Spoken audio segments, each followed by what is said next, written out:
So we'll focus today a little bit on talking about nutrition during a growth phase right now, yeah, which you're currently doing. There you go. Yep, that looks like a pretty decent, decent meal, packed full of carbs and absolutely nothing else. Would you put the whole box in there or two? 1 box. I Yeah, won't go too. It's a lot of sugar. Fuck, you put a lot of food down. When I was doing it, my servings were 80 grams at a time. What? Yeah. Of carbs? 80 grams of cocoa bombs. So what's that? Probably What? 30 grams of carbs or something like Yeah. that. This is 270 grams of carbs. That's a lot of carbs for one hit.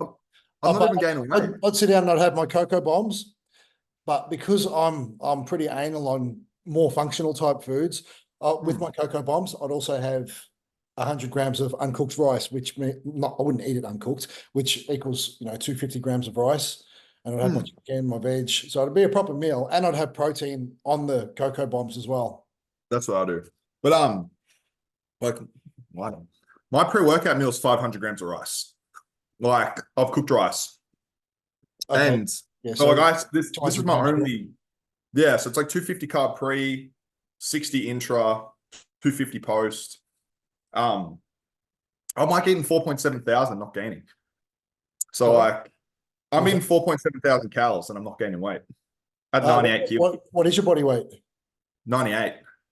Fucking, you're not gaining on that. Nah, dude, I ripped through food, man. Fuck, that was my high days pretty much during my growth phase. I think I may have pushed to 5,000 at peak and I was 115 kilos. When I was 106, I was at every day 5.4. 5.4.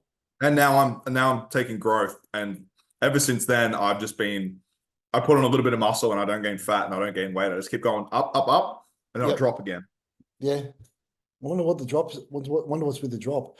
Yeah, but I structured the way I structured things, it was increasing PEDs with increasing high days. Like my high days really didn't differ much throughout the whole growth phase. I just started with one high day, and then I went to 2 high days, and then I went to 3 high days, and went to 4, then 5. I never did 7. It was only 5 high days. And by the end of it, that was it. Like when I think I did probably a total of 3 weeks, 5 high days. And it wasn't even consecutive. It was like 2 weeks of 5 high carb days. That was when I first got on the MK. And weight just fucking went through the roof. So I had to pull back on everything. And then once weight gradually went back up, I re-implemented another, right at the arse end of the growth phase, 5 high days. Yeah. I'm already, so I started the same, right? Like my base was like 3,500. And I started to implement 4,000. Then I went to 4,000 training days, and then I went to 1 day 4.5. And then all of a sudden, like I'm just bumping it. Yep. To where I'm at 4.5 every training day now, and 3.5 to 4 on the rest day. So I'm already at 5 high days, and I've stopped gaining weight. So I'm like, I'm just gonna have to basically then that becomes my new norm, and then I just pick 1 day, and I'll push that to like 5.5. Yeah. Okay. To create a new fucking step, basically. It's amazing how everyone is so much different and at different levels. Like before, there was one stage a few years ago where I was pushing, I think it was 5.7 every single day, and I wasn't used to that. Once you put, like, it doesn't sound like a lot, 5.7. Well, it doesn't sound like that much anyway. But when you're eating it every single day, yeah. Like, I think I was on 5.7 for at least 6 weeks straight. And yeah, I think I pushed up to, I managed to creep up to 108, 108. Like that's it. If I had structured it, I wonder if I had structured it the way I do now back then, if I still would have got to 108 and just held a little less fat, or maybe, a little bit lighter with a little less fat. Yeah. It's not what you eat, it's what you assimilate. You know what I mean? It's like what you digest. Yeah.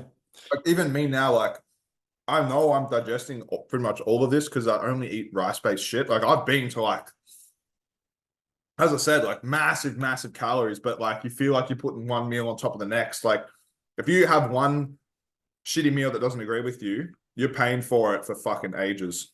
And you just can't, like when you're at this level of the amount of muscle that we have, like you can't be fucking around. Like you have one off meal. I know for me, because I'm naturally skinny, or skinny-ish. I'm kind of like ecto-meso, but I'm pushing shit uphill to gain weight. Like even like I've spoke to, like Scott before, like Scott Slam, and he's like, oh, you can do it on less. And I'm just like, I know I can't, because I'm trying. This is the time I'm like, okay, whatever, I'll fucking try to do it on less. And I went from 98 to 96 while I was still gaining, Yeah. And I was just like, okay, like this isn't working. And I've been really trying to go as slow as possible, keeping lean. And I've been like roughly the same weight for like nearly 2 weeks, increasing like the steps, sort of like I'm falling to what I was increasing to now, if that makes sense. Yeah. But still around that same weight cap. So I'm like, okay, well, something's got to fucking come up significantly to keep moving in the right direction. Yeah, that's it, man. It's something I changed on my last growth phase was I ate everything. I didn't do smoothies or anything like that, because a common question I get with clients is, can't I just blend it and drink it? And a lot of the time I'll tell them, no, just eat it. It's going to be more effective in regards to absorption. Like, yeah, it's going to digest either way, regardless, but to actually absorb as much as possible, just eat it, because, digestion switched on properly by salivating, and then, with all the acids that are switched on and breaking everything down properly, and you'll feel it, like your midsection just stays in more. Whereas when I was my previous bulk before the last one, I was pushing more calories, because I'd eat a meal. I thought I had it all figured out. Well, it was something I was trialing anyway. I'd eat a meal, and while I was eating, I'd have like this big cup that my son bought me for Father's Day. It says King Dad on it. It's cute. I'd fill that up with like oats, carb powder, protein powder, berries, honey, fucking all these heaps of calories in that. And I'd sip that down while I was eating, because obviously if I'm eating, digestion's on. So maybe I can sip that down and it's still breaking things down the way it should be. But whenever anything's pulverized or fucking broken down too much already and saving you from doing the actual fucking digestive motions, it doesn't seem to absorb as well. So yeah, I always had a bit of distension as well. Even though I was eating a meal and drinking, I had more distension all the time. And I'm a firm believer of, once you start getting distension, that's when things aren't absorbing properly, and digestion's fucking up a little bit as well. So yeah, I'd much rather eat everything. I think that's why, like, I was keeping my portions a bit smaller, but eating more frequently and choosing foods that are really, really carb dense. Rice cakes, jam, rice flour, bombs, rice, heaps of rice. Like, it had to be at least, I'd have to have at least 400 grams uncooked rice a day, which probably sounds small to you because you're on higher calories. But yeah, I tried to keep. My focus was to put on as much size as possible, digest and absorb everything at the best rate possible, and keep the midsection in as much as possible. And now that I've finished that growth phase and I've gone into, I kind of finished that growth phase on taking it back down to maintenance, because I knew that I had a cut coming up. Like, I'm going to Europe soon, so I'm cutting into Europe, and then I'll turn that into a prep when I come out of Europe. So there's like an 8-week cut into Europe, a 2-week break, and then there's an 8-week prep. Oh, it's perfect anyway. Yeah. So it works well, especially in regards to like homeostasis and with periodization and all that sort of thing. So I'm not going to come to a point where my body's stuck and it doesn't want to drop anymore, because I've got that break right in the middle. It's going to kind of reset things as long as I handle that break right. But yeah, coming out of the growth phase like that, going into a cut, the cut's just like, fat's just falling off. I'm holding muscle really well, and fat's just literally, it's just falling off quicker than I've seen before. It's worked. Yeah, it's funny. It's also, it's small things that you change as you get more experience, but you tweak this one little thing and all of a sudden it's like, holy fuck, like something's happening that's never happened before, that, you wouldn't think, but it's because it's over the time that you do this and you learn things, you start to sort of find the patterns of what's working. And if you line them all up perfectly, it's like a key in a key cylinder. Like, it won't all turn properly until every little pin is lined up perfectly. Then all of a sudden it all turns. You might line up 4, but when you get all of them lined up perfect, something just magic happens. And it just like this bulk for me, man, like I'm eating 4.7 thousand. I'm hungry as fuck. Like I could eat more. That's good. The fact that like ghrelin's still going off its head means you're doing something right, because you want to be hungry, which my last growth phase as well was the only growth phase I've ever done where I'm fucking hungry. Usually I'm literally throwing up by the end of it.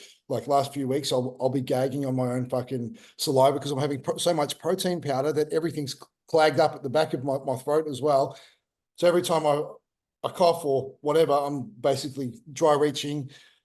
Yeah, and hunger was non-existent at all. And then I come out of that growth phase, and I'm so happy that I'm not eating. This time, I've come out of a growth phase that I was in hungry. I've come out hungry, and now I'm in a cut.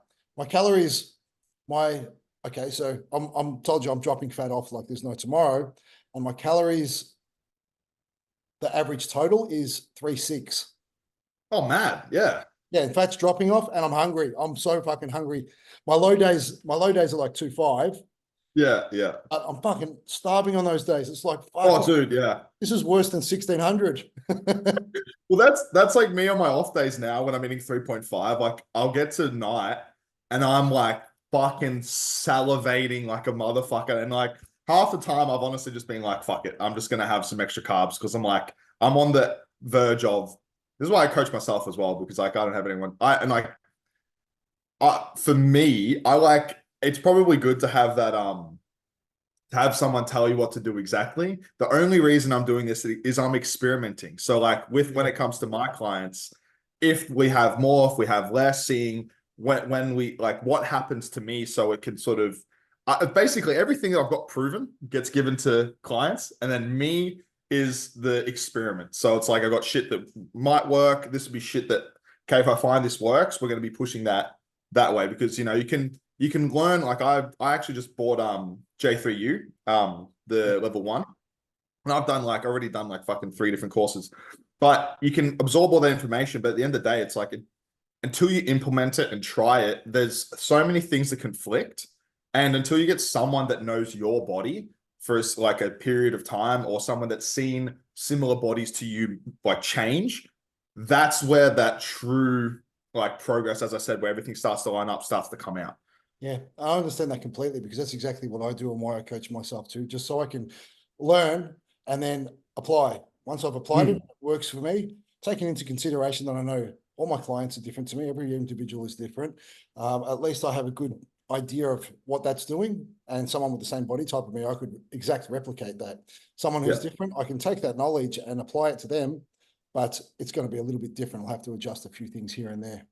It's better than just like taking in information at face value that you've learned from someone else, and so you've got firsthand actual. And this is bro science, you know what I mean? But it's like, this is why like my saying is sort of like science-based, bro science tested. You know what I mean? Like that's sort of that's the holy grail of bodybuilding, is like if it has data to back it up. Usually it ends up being the other way around. It's like we have some bro science, and they throw it through the science ringer to see if it's actually true, and it fucking usually is, because most of the what time, are we doing? We're experimenting. Yeah. It's funny how us dumb bodybuilders use better information than the scientists in regards to what we do anyway. Exactly. So because again, we're different. In regards to a growth phase, like just talking more to the audience, how would you go about structuring a growth phase from start to finish type thing? Just generalization. Yeah. So first of all, it's to assess whether or not you are primed for a growth phase. So if you're above, 15% body fat for a male, can you get away with it? Yes. Is it going to be efficient? No. If you're above sort of 20%, 22% for a female, then it's also going to be a bit iffy. I think especially females, like there starts to be some real, how you going, changes start to go when they're sort of fatter with the estrogen dominance. It just finds that you just pack on fucking fat. And then, but in caveat to that though, like some females, you do have to push up a significant amount of body fat to really, but starting from a lower body fat, just having a long off season. So it's different going from like, say, 12% up to 22, 23, 24, 25 as a female versus starting at, 20 and going to 25. There's a difference there. Yeah. That would be the first thing, is where are you starting?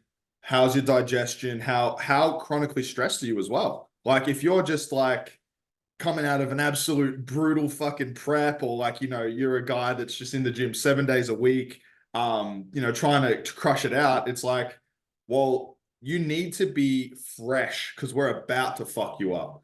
That's sort of the main things there. Yeah. So let's out of prep, let's reverse it to a nice baseline where everything's healthy. Let's keep it as lean as possible. Keep you prepped and primed for your growth phase, because the leaner you keep it, the more effective your growth phase is going to be. Let's not bounce out of comp and eat like a fucking cunt, because that's what's going to really quickly accumulate fat, because your body. You can look like you never did a prep in 6 weeks. Sorry? You can look like you never did a prep in 6 weeks. Oh yeah. Because that's when your body's in a state of depletion where it's just going to grab every bit of fat that it can and start storing it because it's desperate to hold fat. Exactly. Yeah, and that's what I try to get that through to clients. Yeah. But, so clients who are first-time competitors, they're hungry and they don't want to listen. Yeah. I mean, and you get it. You've been there. Like, you get all that food focus and you figure it out. But then you learn, like, motherfucker, I just wasted so much leanness over some bullshit. Like, you could have had, instead of having 5 meals that week, you spread them out. You can still enjoy them, but you still get to look sick and you still get to be healthy. Like, I think actually enjoyed them more because you held off. Exactly. Yeah, exactly. But yeah, I gained 10 kilos in 3 days. The biggest thing is, like, it's the mental thing around prep where it's like, it doesn't end on the day of prep. You got to sort of extend your mindset. Probably like 10 weeks would be great. At least 6 weeks. At least 6 weeks you need to extend in your mind. 6 is a good reverse phase. 4 to 6 weeks to reverse, depending on the individual, of course. And then another, up to 8 weeks, not on top, but in total, 8 to 10 weeks of maintenance. And then let's have a look, reassess, and make sure you're ready to get started on the growth phase. If you kept your shit together and you've applied everything that you should have in regards to reverse and kept things healthy, and maybe had a big cheat meal once every weekend, or maybe on a Saturday and a Sunday night, that's acceptable. But and then we can move into a growth phase. But if you're plowing down fucking everything you can get your fucking hands on, just because you've been strict, you've done a good job of your prep, like, your body's starving, as it's going to be, regardless of what body type you are or who you are. Like, and when you come out of prep, you should be fucking hungry. And if you've just listened to the hunger instead of the coach. Oh, dude, yeah. You understand that it's off. It's like you try and tell yourself, oh, if I'm hungry, my body clearly needs it. But you got to understand that your signaling is not where it is. It's projected back 10 weeks of starvation, and it's trying to get ahead 10 weeks of food. Like, it's not where it's supposed to be. So you got to give it time to come back, and then you can start to listen a little bit more. Oh, look, if you've got absolutely no goals to look good in future coming out of this comp, you've got no goals to worry about your health. You might have goals to actually go get yourself some diabetes or something like that, or heart disease. If you've got these goals and it doesn't matter, then by all means, listen to these signals, because your body does need that fat there. In case for some reason food disappears off the fucking face of the earth, then your body needs to hold that fat so it can live just for a little bit longer. So you can really sit back and enjoy no food on the earth and longer than everyone else. If you plan on going back to the caveman times, then absolutely listen. But like I always tell everyone, food's not going anywhere. Don't worry, it'll still be there. Exactly. And if you're at the other end, essentially we're just looking at a mini cut. I have a client that just started that, wants to do a natural bodybuilding comp, and like, even though he wasn't that fat, like, he still had the outline of abs and everything. When we're looking at significant muscle gain, you don't just need to be happy with where you are. You need to be happy to get fatter, and not just happy. You also need to be that, ideally, especially if you want to compete and do well, you need it to be physiologically in a state where you're going to gain a lot of muscle. So if we're starting at 12, you're going to get to 15, and it's either going to be you're unhappy, or it's going to be not as effective. You're going to be partitioning more calories towards fat. So you got to get down further than you actually want, so you have room to come back. Yeah, exactly. That's just a mini cut, essentially. That's what we're looking at there. Yeah. So basically, when you're going into the growth phase, the leaner you are, the more insulin sensitive you are. So the more carbs are going to get driven intramuscular. To that 8%, 70% mark. Otherwise, we're talking, prep where we're coming back up and we're talking about that. There's that U curve. So it's like if you're too lean, yeah, you're going to want to put body fat on. That's where we're talking about coming back from a prep where you're not just super insulin sensitive. You are, but there's also lots of other bullshit going on. So somewhere around 8%. I was going to say you're basically super, adipocyte hyperplasia. So you're basically fat. Oh, yeah. Super fat sensitive as well. So as much as you're going to be pulling in them carbs, you're going to be pulling in that fat as well. So you've got to think about where you want to be in future with your goals. If you've got another comp in mind, you just stick to the fucking plan and enjoy some some free meals on the weekends or something like that. Talk to your coach, structure that into the plan, because your coach is probably going to be cool with that. If they're not cool with that, there's a good chance that things are going to just you're going to do it anyway. You may as well put it in the plan. It's going to happen anyway. So you might as well be in the plan so they can look forward to it, structure it properly, and sit there and fucking salivate over it before they actually get their order, and then really enjoy the meal Be satisfied. Instead of walking away from that meal, like going to have that meal because you just couldn't help it, and then walking away feeling like a fucking fat cunt and just, down on yourself, depressed. Then you got even more inflammation because fucking stress levels have increased through the roof. Cortisol's through the roof, Yeah. And then, so once we've done all that, we're at the point to where we are ready to begin a massing phase. Obviously, the first thing we're going to look at is macronutrients. So just going to make sure you're having enough protein to where you're going to be covering, one, your body's need for protein outside of protein synthesis of muscle, which is many biological processes. There's so many things in your body that require protein. So you have to keep all of that turnover happy. I think it's about 200 to 300 grams of amino acid to do that. Yeah. So, and then you've got to make sure that we have now the triggers for protein synthesis, enough leucine, to basically trigger it, or throwing in something like HMB, but leucine is going to be the most common because most people are just going to be eating food. And then we also have to make sure that we have enough protein on top for the actual building blocks of that new muscle tissue. And there's no real downside to having too much protein unless you already have a pre-existing kidney condition. And the fact that it's going to be more expensive and more satiating when you're trying to gain. I think if you go over about 440 grams of protein daily, it's going to cause problems with your urea levels. So too much nitrogen. If you excrete too much nitrogen and too much ammonia, you're going to have problems with your urea, and you'll smell it in your piss. Like you'll start pissing, and it'll smell like the ammonia. That's look, I'll push the proteins through. Or you'll start to sweat and smell like ammonia as well.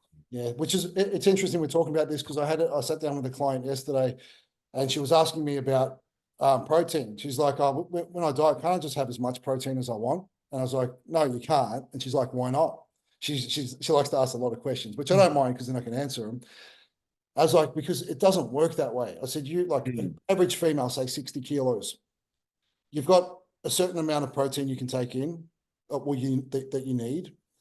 Yes, in a deficit, we can push protein up while we bring carbohydrates and fats down. And it's going to be that's really good for satiety purpose and to retain any muscle that you've got. But you don't want to push excessive amounts where you're pushing yourself up into maintenance or a surplus when you're trying to come down. Even if you're in a surplus, you don't want to push excessive amounts. Like technically you want to bring proteins down in a surplus so you can add more. There's more rooms for carbohydrates. Exactly. Well, because as well, protein is like there's a hierarchy of protein can be turned into carbs, which can be turned into fats. So protein can fucking do everything. So you eat too much of it, and you basically may as well be fucking adding more carbs and more fats in there. So it is like you do get more for free, like the thermogenic effect, you get roughly 40% for free. Versus fats where you get like 1% and carbs are like 20%, something like that. So it is good to, you can have a bit more and get away with it, but it's like, as you go up, more just converts over the amount, as we were saying before. Once you hit your needs of the protein and that your body says, we don't need any protein right now, it can't store protein except as muscle tissue right now. So it converts into carbohydrates, which it can store as either muscle or liver glycogen or be in the blood. And then once all of those are full, that's when we start to store fat. So if you had so much that you then filled up you got no room for protein, then you've got no room for carbs because the carb full stores are all full. Then it goes, oh fuck, well now I'm going to turn these carbs into fat and store it as fat. And so you can still get fat from protein. Yeah. So that was a really good breakdown of gluconeogenesis. Yeah. But Exactly. I think the fat conversion it's near impossible. It's low, but it's like if you can definitely do it biologically. It's just to eat enough to where it's going to fill your glycogen stores even.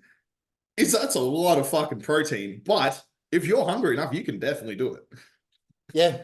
I think the conversion of protein to carbohydrates, it takes about 45 minutes to an hour, which I've felt this before as well, because I played around with insulin and I used to walk and I was fucking around, and I swear I could feel when I was going into gluconeogenesis, because I was like keto.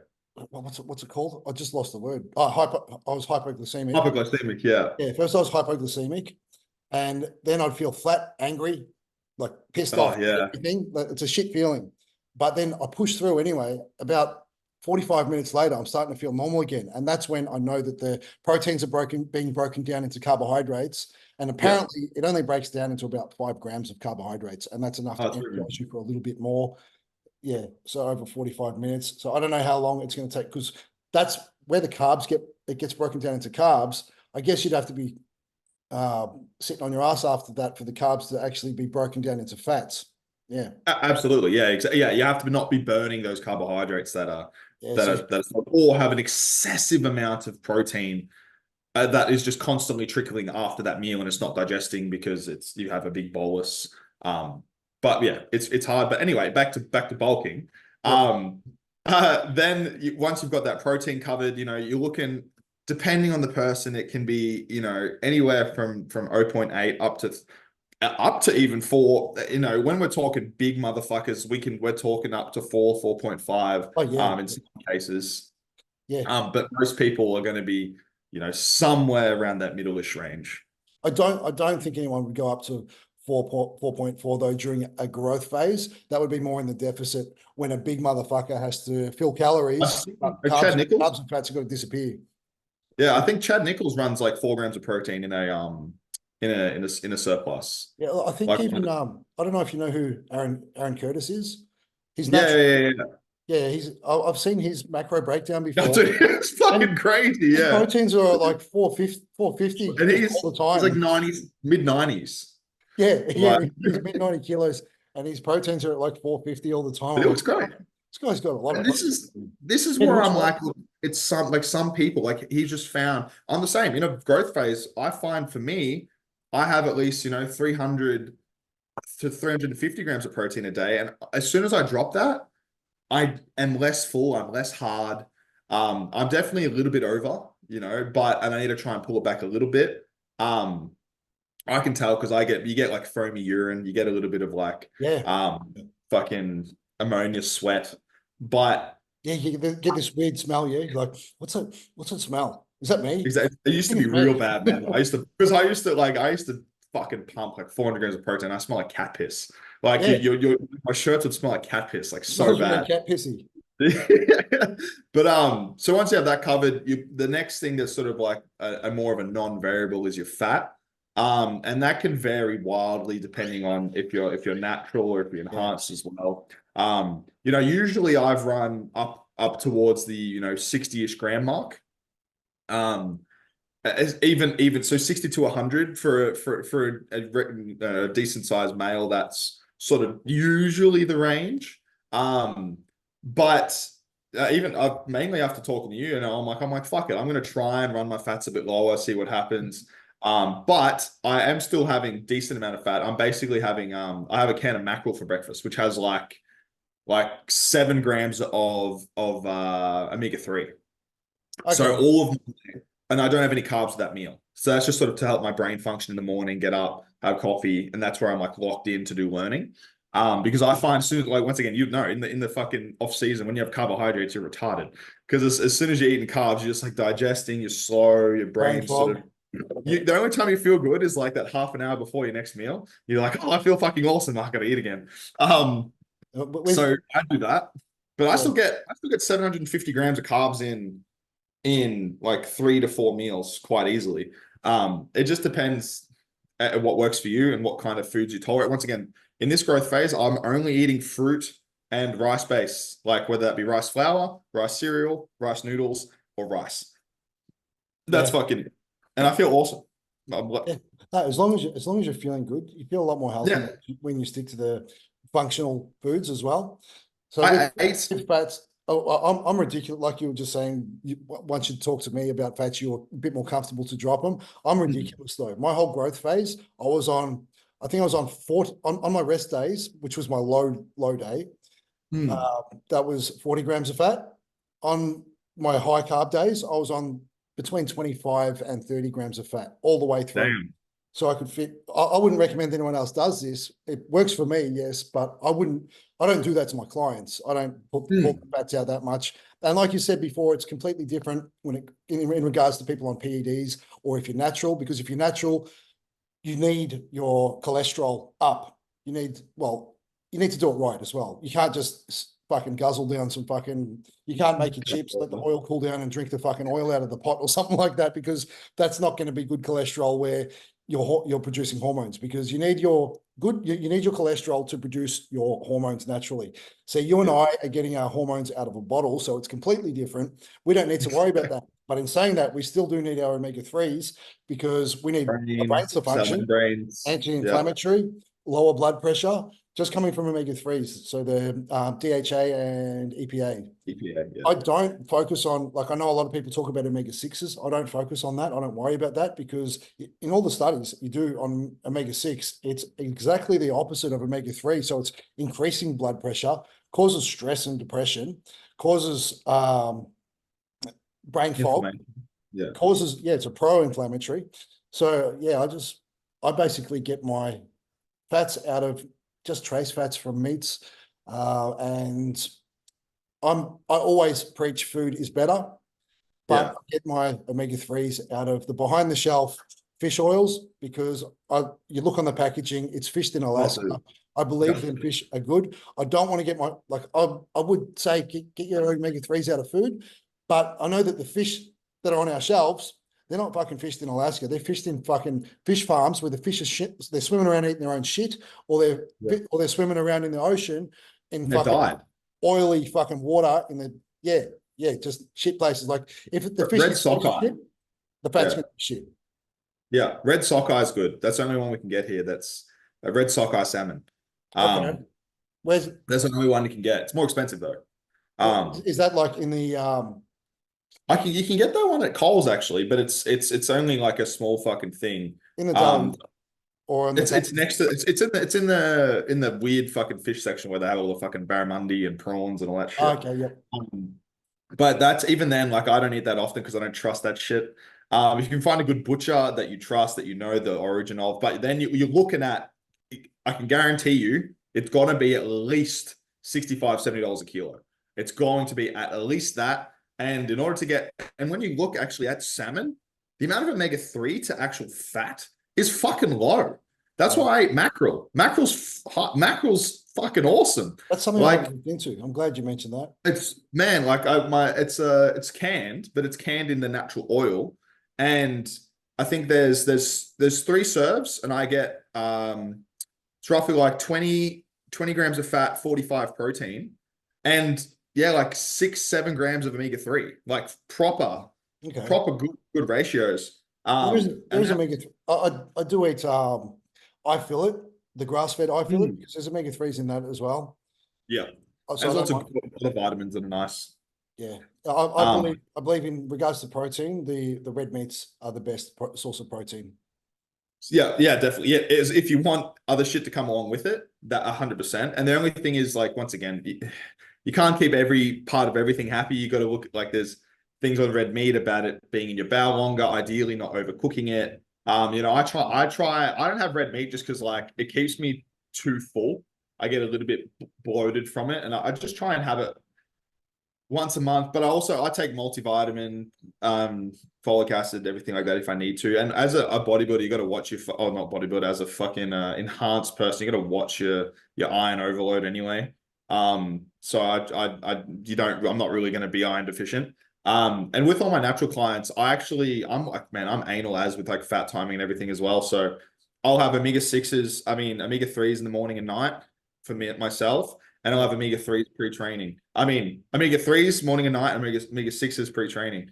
So I get inflammation when I'm trying to create inflammation. I get that inflammation response, the oxidative stress, and then towards nighttime and morning, I'll start to pull it down. I just have primrose oil or ALA, or I have like the powdered peanut butter. So there's a little bit in peanuts, and there's not too much fat in there. That's sort of the only thing I would do. But once again, I'm playing with fucking tiny pieces. You're not going to be lacking in inflammation in any kind of way in a normal situation. And I give all my natty guys eggs at night because once again, being anal, cholesterol being that steroid backbone of testosterone, you make testosterone at night.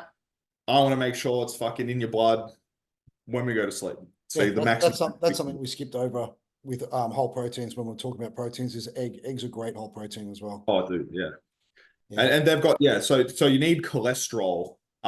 So that cholesterol is what that ring is what testosterone is built off. So you need that to create testosterone.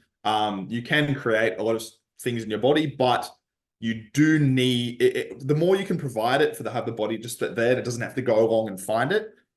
The more it's going to be efficient at doing certain processes. So for naturals, that's it. Do you want to run a bit higher? Once again, everyone's individual. For me, I'm running my fats low, like I said, at about 40, and I'm starting to get a bit more sore joints than I usually would. So I'm going to try and push a little bit higher and see what happens. I'm in a deficit at the moment, and so fats on my lower days we're down to 20. So I do with my fish oils. That's not counting the fish oils, which I have 6 grams of. So 6,000 megs, which is perfect. That's enough. Enough DHA, EPA. Yeah. What was I going to say? Oh yeah, so my joints have been feeling a bit fucked as well. So now I get a teaspoon and I'll put it into the peanut butter and I'll just have a little bit of peanut butter. I think that'll do. That psychologically keeps me going. And to be honest with you, the joints are feeling a little bit better. And that's after like 5 days of that. I don't even know. Like I probably could have just munched down some more fish oils and it would have had a better effect. I don't think it has a great fucking effect. I've got a list of all the fats next to me, but I can't be going through everything. I've got proteins, carbs, fats. I always write everything down. When I'm studying something, I have to write it. Otherwise, I can't remember. And I won't remember anyway. I'll remember the basics, but I won't remember exactly everything. So I have to write it. Then I can read it again and it's there for me. Yeah, that's what I'm starting to build out as well. Just build out a fucking knowledge dump of everything of it. Because I learned things and I learned the overall process, but I won't have those weird specifics. And I just need to start writing those weird specifics down so I can really start to get into the details of everything. But that pretty much comes to fat. So that is enhanced guys, you're looking at anywhere from you can go down to 0.2 if you want to, and and onward and upward from there until you feel good in the brain, until you feel good in the joints, essentially. And then natural guys, you definitely, if you're feeling shit in the brain or the joints, you're way too fucking low. And you're already going to be feeling shit. I'd say you can do stuff, but ask end of the comment if you'd want to go lowest, like 0.35, maybe 0.4-ish around there. At the arse end. Yeah. We got left carbohydrates. Carbohydrates, and then moving into the minutiae of the micronutrients and shit. Yeah. It's fucking white. All right, that'll do. Right. So then the big boy, we're looking at carbohydrates. So this is the thing that's going to, fuel you for your training. And this is the one that is absolutely completely open-ended. Everyone's different. As I said, I'm eating 750 grams per day. I definitely wouldn't start there. Dylan's been up to there and he's down to a lower amount now.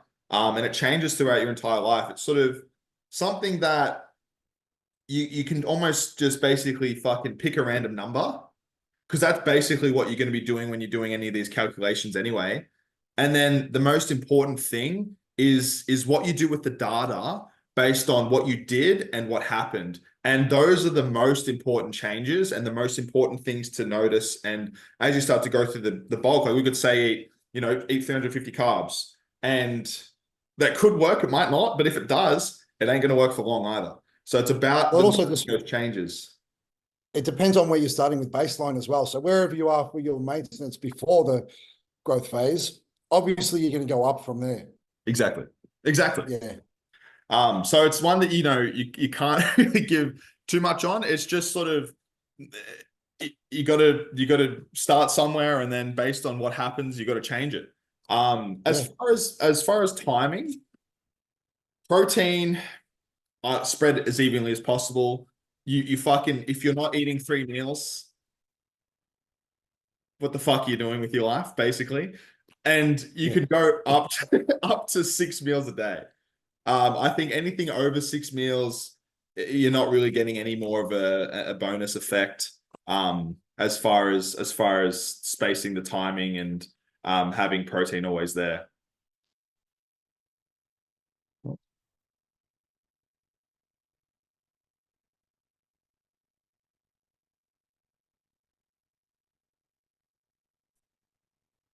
Hope you there? There we go. Lost you for a minute there. There we go. No, I didn't say anything. I froze.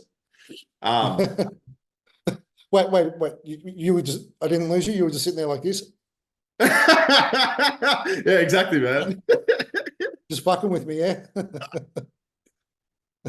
Well, so trying to see if I said something about Yeah, so timing, like protein up to three to 6 meals, basically spread them as evenly as you can as far as timing apart. And then fats, the way I like to use fats if they're in there is the way you can think of them is they slow digestion. So any kind of meal that you sort of want it to be slowed, you can do it with dinner. Is probably the most likely one that you'd want to slow down, so you're getting constantly fed nutrients at nighttime. Or some people pre-training, they like to do it because they rip through carbohydrate too much, and they might be noticing that they're dipping at the end of training. They might not be having an intra-workout. If not, I don't know why. But the other time I like to personally have them is, as I said, the morning. And that's not due to any kind of physiological bodybuilding reason. That's more for mental clarity for me to do my learning and education in the morning. And I feel very sharp because I'm eating so many calories. As soon as I start putting down those carbohydrates, I'm a little bit retarded and I can't focus. Yeah, I really struggled with my client check-ins. Like during a deficit, I'm great. The machine. Maintenance, I'm great. Yeah. Like, I just fast. I fast until all my check-ins are done, which then my check-ins are done by like 11 a.m., maybe 12 p.m. And I'm good. Like I'm smart. Have that first meal, but have that first meal. I don't have to worry about focusing on that because that's what matters. Like it matters that I do these check-ins properly because I don't want to fuck someone's programming up because I'm not thinking straight. But in saying that, when I was doing a growth phase, I had to really, really fucking focus on every check-in. It takes 2 times as long. And they were taking longer and longer. Like the check-ins. So I'd have to eat, like, to fit that much food in for a day during a growth phase, you got to eat before you do anything pretty much. Like you can go, I was going for a morning walk, getting a morning walk done, fasted. As soon as I come back, I'm into the food because otherwise, exactly. If I'm fasting, I'm probably going to be sitting there at fucking 2 a.m. getting my last meal in. So I have to fucking cut that 2 hours off. So I'm sitting there at 11 p.m., maybe fucking midnight with my last meal, which sounds ridiculous. Like, why don't you just eat faster and go to bed earlier? Because it doesn't work that way. You got to get that much fucking food in at the arse end of a fucking growth phase that you got to spend your whole fucking day eating pretty much, start to finish. Yeah. So I would sit there and I would fucking quickly munch down my first meal, which was not quick at all because it was rice, cocoa bombs, my coffee. I'd have an orange juice with my Soul Greens in it, all that stuff, getting everything in. I would use the Soul Greens during a growth phase because I'm pulling back on vegetables. Not going to be eating those fucking veggies. Yeah, the food volume on vegetables. I'm not saying I didn't eat vegetables. They're still definitely in there. And I'm having at least probably 300 grams a day of veggies still. Okay. Because micronutrients. Yeah. But to make up that extra, because I like to have, 400 to 500 grams of veggies daily.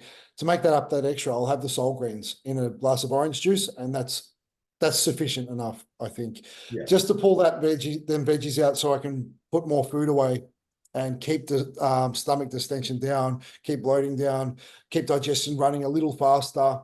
Exactly. All of that.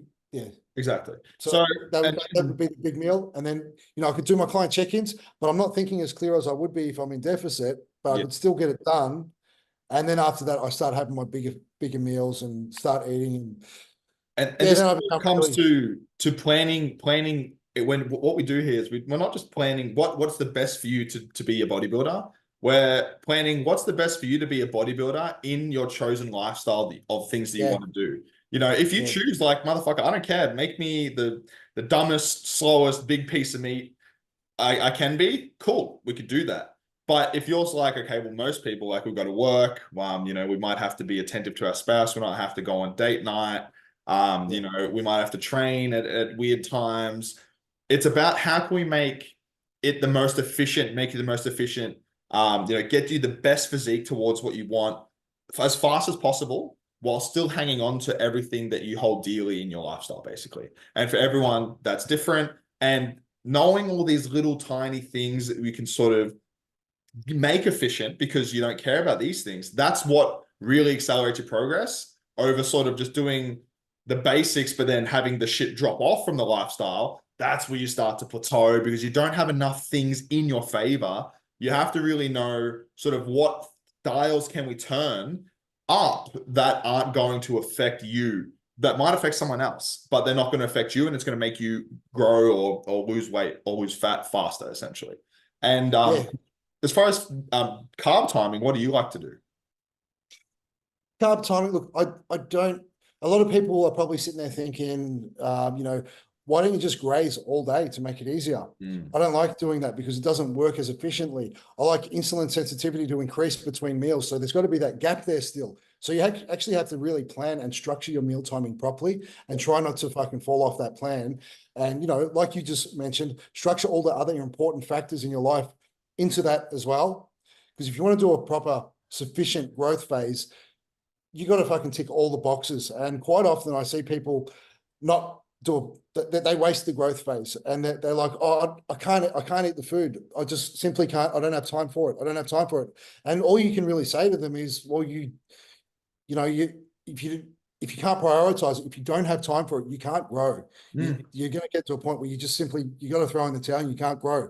There's no other way about it. You can't just kind of say, oh, look, I want to do a growth phase, but I've got no time for it.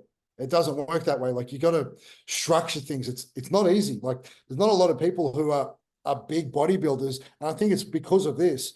It's too fucking hard to have a normal job, get all the fucking food in, have a normal life outside of eating and training. Like, it's fucked. When I was a Really mechanic, hard. I used to have a meal in my toolbox. Like, we get 2 breaks, and the other one, Yeah. I'm fucking going, fucking take the filter off, come back, throw a couple mouthfuls in, go back, fucking put it on, go back, mouthfuls. And Yeah. that was what you had to do. But so what I have now is I have every meal that I have in the calendar. I have 6 meals. And Yep.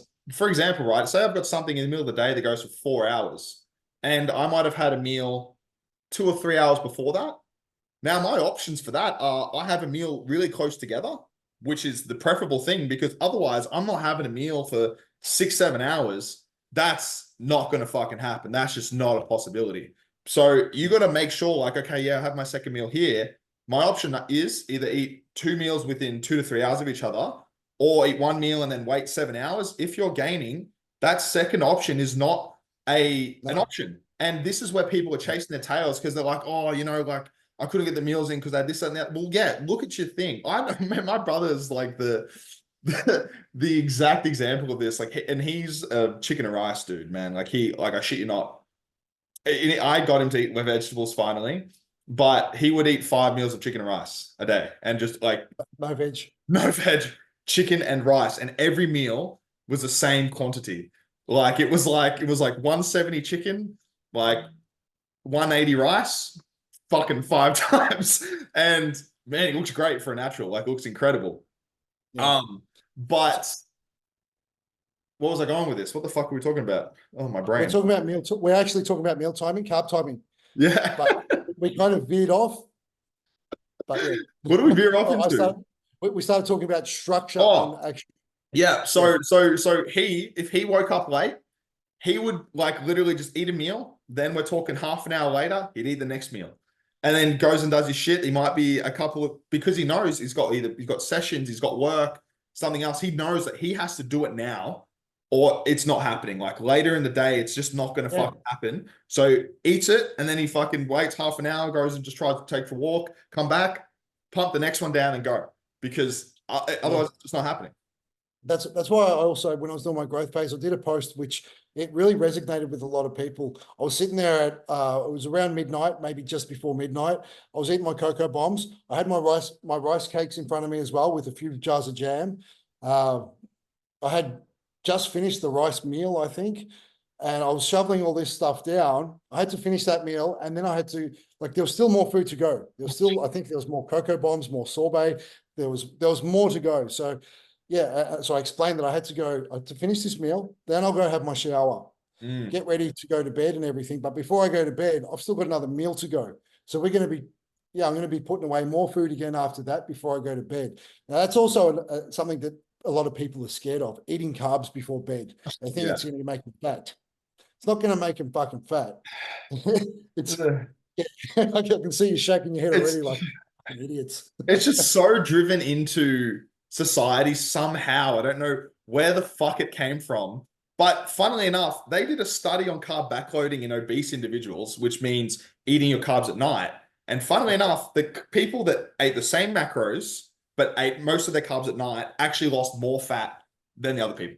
So if anything, eat all of your carbs after 6. Don't fucking eat them before.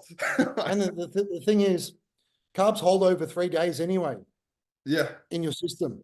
So you're going to have them carbs. Look, the carbs that you had that morning, they're still in there at night and the next night.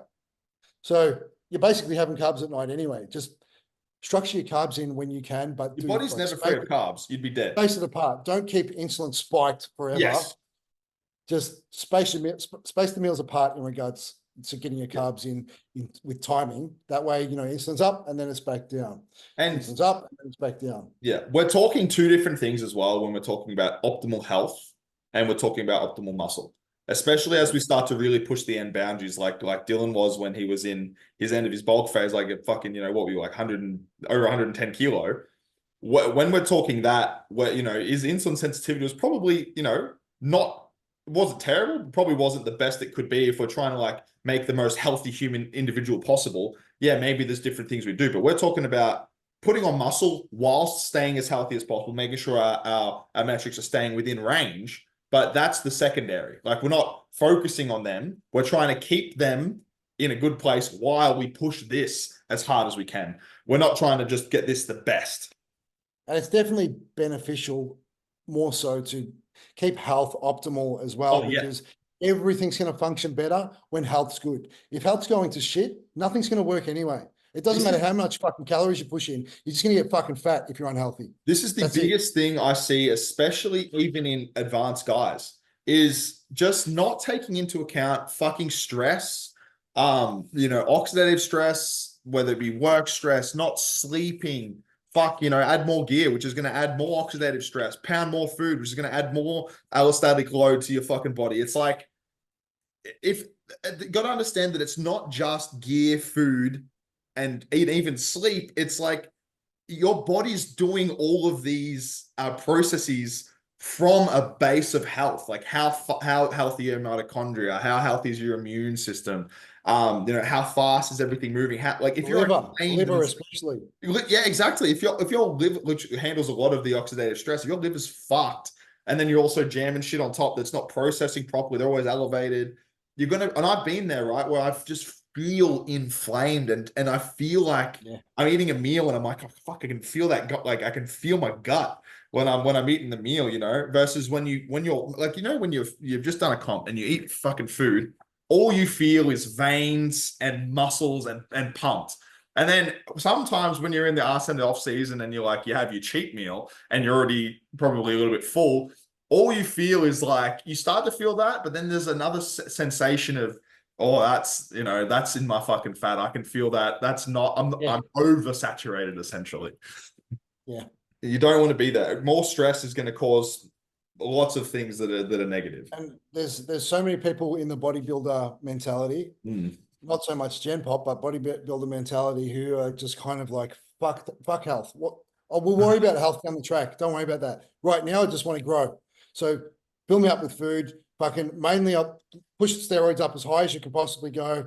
It's just fucking stupid. It's fucking exactly. ludicrous.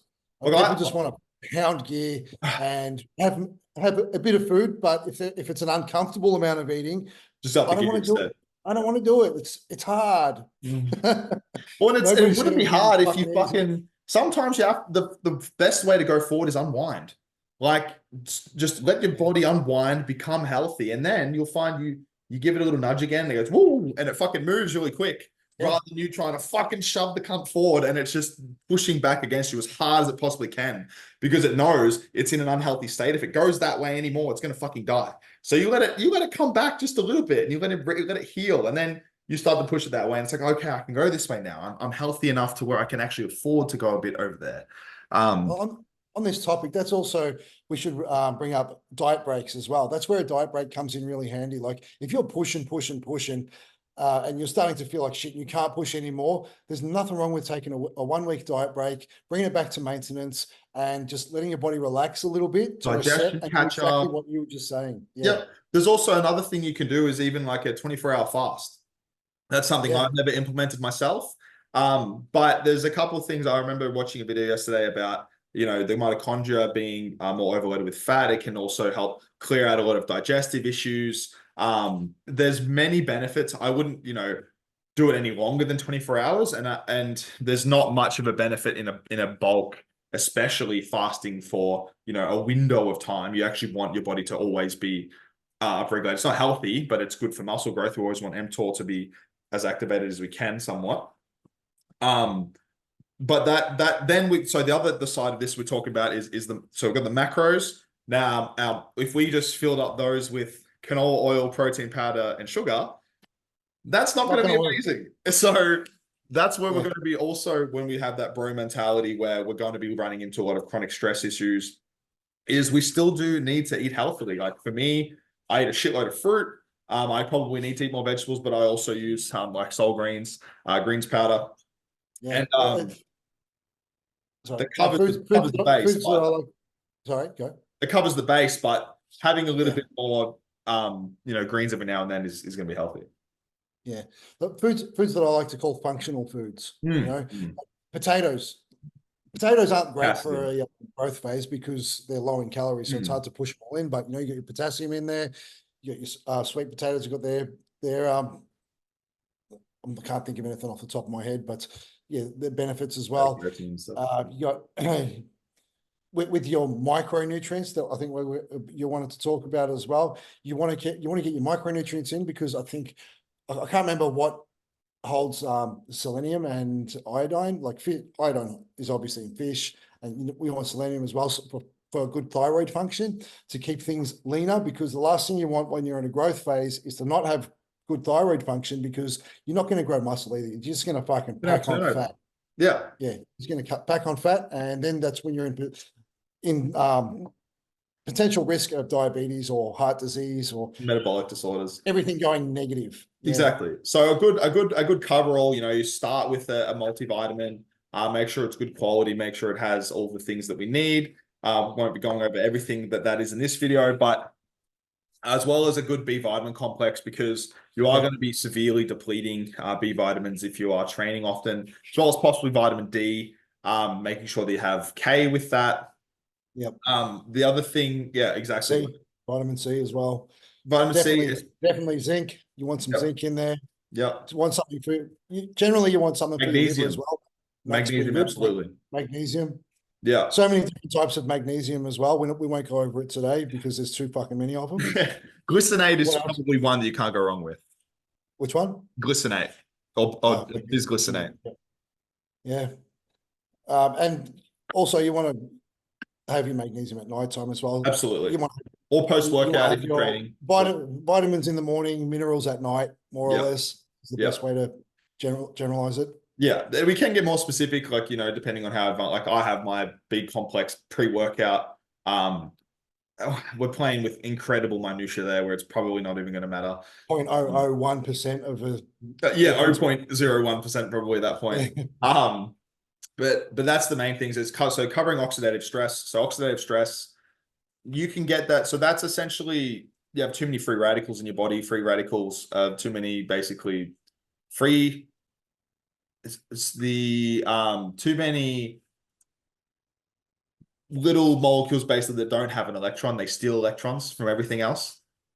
So uh, basically having your antioxidants, which help basically donate those ions back. So anything like vitamin C is a really good one. NAC. So training itself creates oxidative stress. If you have stress from work, that creates oxidative stress. It's all one bucket. It's not all different. If your cardio is shit, you're going to be not utilizing oxygen properly. If you sleep shit, you got a sleep apnea. That's more stress. If you take anabolics, that's more stress.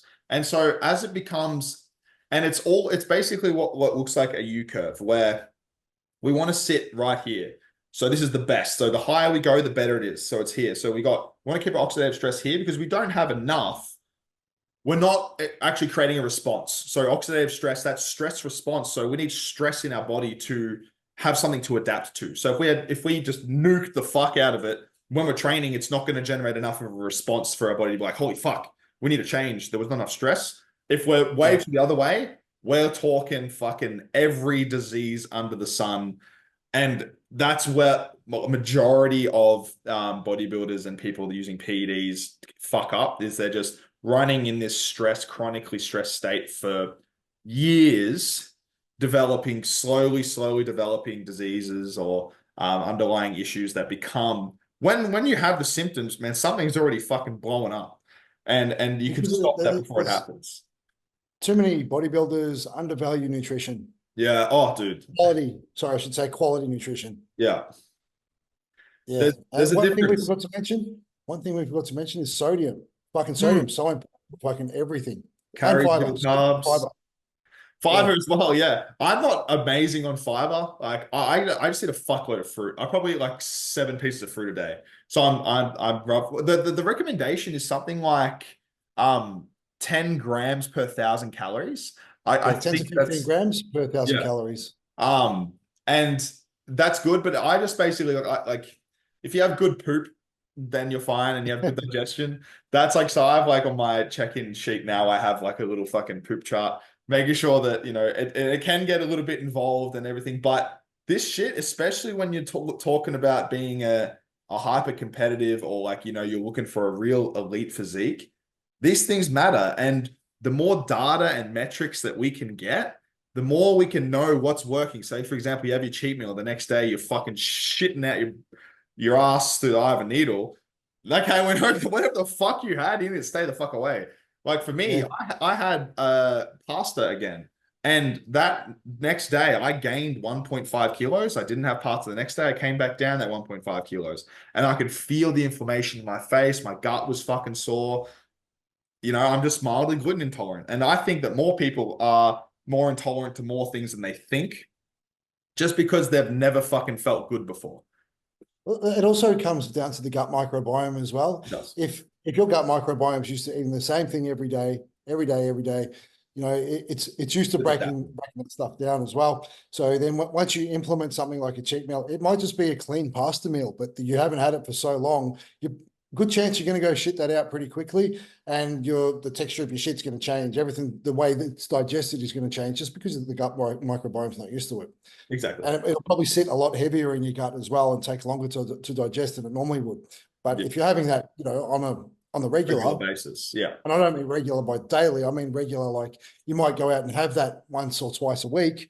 It's not going to be so bad. Exactly. You're adapts to whatever you're doing. Yeah. Pretty so much. we have actual food intolerance, and then we have basically food intolerance that stems from just not fucking eating it. Like a lot of us develop a mild lactose intolerance from drinking less milk, and then you fucking have I had a liter of milk the other day because I forgot my protein shake and I just got it, and that fucked me. I used to drink 4 liters of milk a day.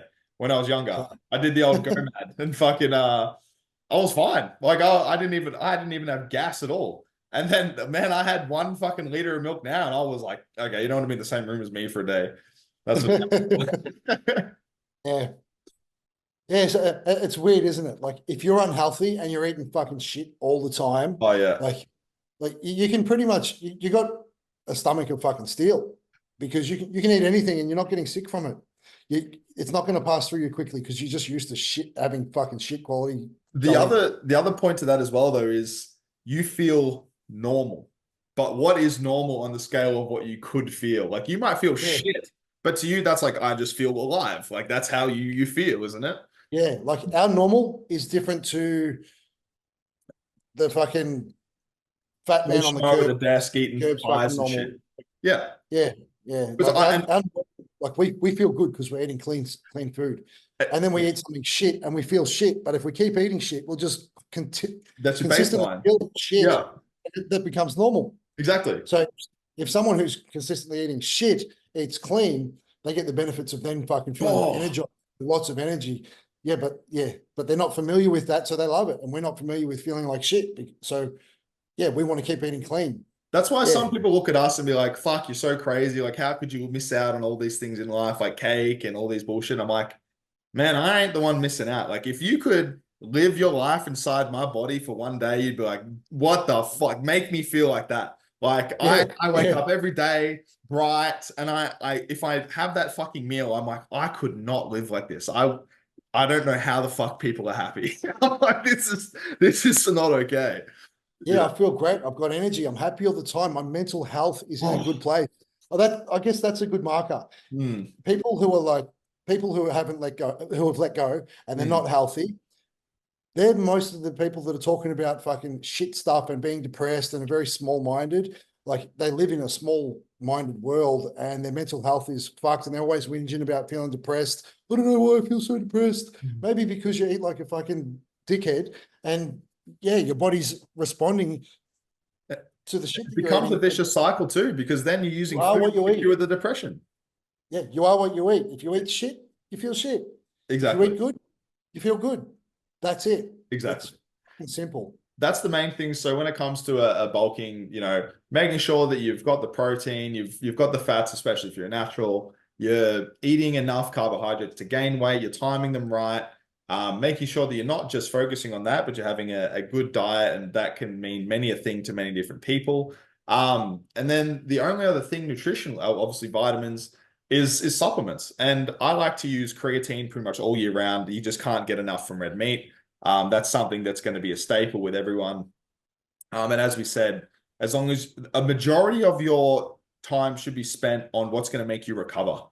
Like we've got the stimulus down. You just need to focus on recovery, sleep, everything like that, and the growth will take care of itself if Yeah. you push yourself in the gym, basically.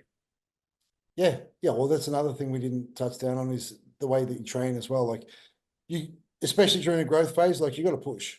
You got to push. You got Like to get more than last week in some manner. you're not trying to retain muscle. You're trying to fucking grow it. Exactly. So the push is going to be a lot harder.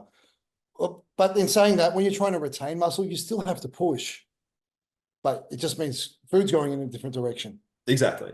So the only other thing that can be more like I'd actually just be interested so what you do, because like for me so far in this gaining phase, I the way I like to do is I push my calories until I start to see essentially me start to feel like there's a bit more fat going on.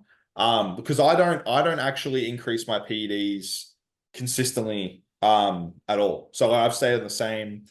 I've been taking, what's that? Roughly 250 test, 200 primo a week, or over 8 days, over 8 to 10 days, because sometimes I'm fucking lazy and I hate pinning. So I'll take 2 to 3 days in between because I just fucking hate it. Yeah, it's the worst. Yeah, I just like, nah, I'll do it tomorrow. It's such a fucking drainer, especially when you're doing a growth phase. You can't reach your rear delts or anything anymore. I'm still It's doing hard to sub twist Q. around. Like I'm still doing sub Q, everything, oils and everything. I couldn't keep up with it because the needles are too small and oils were going because you're doing a lower dosage than what I would because your responsiveness to PEDs is completely different to mine. Like mine kind of goes in a positive direction where the more it goes up, it's still getting pretty start to ramp and you start to direction. Yeah, whereas you get a couple lot more of the neurological effects, which fucks your head. You don't want to feel like that, so you got to keep the gear a bit lower. Yeah, and push my blood pressure up. Like I have to keep blood pressure's going up, neurological stress is going up. So if you're feeling like that, you're releasing more cortisol. It's fucking with your growth phase anyway. So there's no point. You need to exactly. It's really good that you're a lot younger than me and you've found your happy place with PEDs. Yeah, I experiment a lot, and it seems like these days, like as long as because I start low and I will creep up very gradually. I'll just I'll make a plan where I'm creeping up by the week, and I'll just keep it going up, up, up, up, up. Like growth phase, say I'm going for a 16-week growth phase. I'll keep escalating all the way up until probably week 10 to 12 somewhere. And then it sort of gets to a flat line because I'm at maximum dosage. Yeah. And that's based upon what you've done prior, that max dosage is sort of, you have rough data of what you've done before and you know what you're going to go for. It's not just like a number you pull out your ass. I've tracked for so long and I've done my own growth phases for so long. Like I have actually kept calories the same during a growth phase. I thought, all right, I'm going to go up in PEDs weekly. I didn't even count the milligrammage. I just did an extra little line on the needle each made it bigger and bigger, and weight continued to go up, which was even the same calories.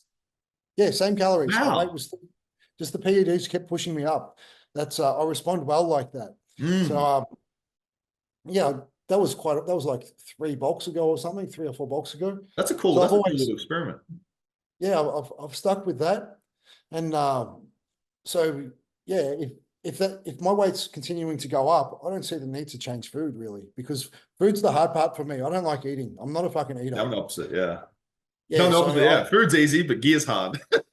Yeah, when really, like for a client, I wouldn't do this because it's not the healthier way of going about things. But for myself, because I struggle to eat, it's the better way for me to do it at this point in time. Exactly. And it's not like you're being a pussy with food. You're fucking pumping it down as much as you can. Yeah, I'm pushing down everything I can with the assistance now of insulin, which has made it a lot easier as well, taking all that stress off the pancreas. And ghrelin levels are increased. Like as soon as that insulin kicks in, you want to fucking eat. Like, so this is the first time I've used insulin somewhat consistently. I'd probably use it once, maybe twice a week. I've done it literally once before, like literally one shot. But this is the first time I've actually used it, and I started with so for example, my pre-workout meal has 250 grams of carbs. I have 60 to 100 intra, and then I have 250 post. So there's a lot of fucking carbs there. So I sort of experiment. I started with 3 IU pre-training, then I went to 6, and then just my last one, I went to 8. And even then, it's only 8 units for 250 grams of carbs plus 100 intra. I still went hypo. So I had a panic attack before. Eight's pretty high. To me, 8's pretty high. I don't know how Milos does fucking get people to do 20. Oh, it's fucked. So, well, the amount that is like for diabetic, right, is like 1 unit per 10. So we start at 1 unit per 20. You should be safe. And so for me, that would be around 12 units. So I thought, at 8 units, I should be pretty safe. I'm just trying to take the stress off the pancreas. But, I was getting fucking heart racy. I was having a panic attack. I'm like, what the fuck's happening? Just trying to breathe. And then I started to sit my intra workout and I started to calm down a bit. And I just had to start pushing the intra down. Yeah. And I actually had to have an extra 40 grams of honey to keep pushing it down. That's what you don't want to fucking do with the... Yeah, because once you start going hypo, you don't really reverse out of it. You got to cop all the bad part first, and then it starts to settle. Because the thing is, your pancreas still works. Your pancreas still works. So you're putting in sugar. It's probably still going to be spitting out a little bit of insulin. And you're chasing this tail end of like trying to just sip enough. You can't, if you dumped it all in, you're probably going to have another fucking hypo in another 10, 20 minutes. So I was trying to sip it down, but for me, it's just because the reason I do it is it's prophylactic more than anything. Like it's about taking that stress off my pancreas more than it is about growth, because man, to eat 600 grams of carbs over 3 hours, that's not good for your body. That's not fucking good over a long period of time. A lot of stress on the pancreas. Exactly. Yeah. And So if the insulin's not pushing in where it's supposed to go, carbs are going to start fucking running havoc through your body, doing other things that they shouldn't be as well. Your eyeballs. Yeah. But I never go over 6 units of insulin. Okay. With rapid. I found if I do, I'll go hypo and I regret it, and fucking it just ruins the fucking day. So I keep it at 6. I might have to do 6 twice or do 3 you run times. Lantus? I do run Lantus in the background as well once carbs start going up. But yeah, I don't always. I do when needed, basically. Well, that's what I mean. I might, because I'm only doing it for to take that stress off my pancreas. Because I have gotten to stages where I have felt like it's starting to, like, the blood sugar creeps up, and that's by that time it's too late. You actually want to start implementing the insulin before your blood sugar gets too high, because by that point you've already done the damage. You're sort of just going to be pushing your insulin resistance higher at that point. So if you are, but once again, we're not advising you to insulin because there is a large risk with it. It's just what we do. Yeah, you can end up in a coma. Yeah, exactly. And that was what went through my head when I was going hyper. I'm like, oh, cool, I'm gonna fucking die. Like, it is really hard to actually fucking die from it. We really need to concentrate on saying, before we even start these videos, talking about how not to do anything we're saying, because we don't know what we're talking about. We're just talking generalized. This is hypothetical. None of this happened. This is all stories.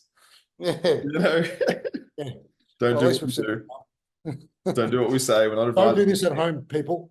Not medical professionals. All that jazz. That's what we're doing. Yeah. Exactly. No, man, I think it's been good. Yeah. That's everything bulking as far as it comes to nutrition.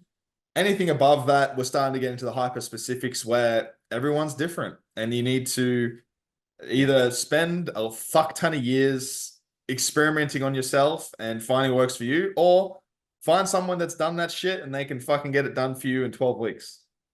Yeah, exactly. I tried to fuck around for a long time, figuring stuff out before I knew anything. It was such a waste of time. I should have just fucking gone to someone who knows and paid them a little bit of money. Yeah. Then I do it for myself, and then I can do it myself. It sounds like, because, like, obviously it's because we're coaches, but man, I shit you not, like, I tried to find a coach when I was 16 and it wasn't a thing back then. But I wish, like, there's one wish that I fucking had. It would have been to trust someone earlier on to just show me what the fuck I didn't know. At least if I did it for, say, do one growth phase, one cutting phase, at least then I'd have some idea and I could take that away. Like, even if I had just done that, I would have a massive leg up than what I did and wasted fucking 3 years being retarded. Well, you're doing good for where you're at anyway. I didn't start until I was 30 trying to figure things out. You're still man. Yeah, I think it's going to finish in a second anyway. So that's a good video. I'll drop you my file, and it might be the same folder actually. Yeah, whatever works. Yeah. All right, man. Good chatting with you. I'll speak to you soon. See you soon, bro. Bye.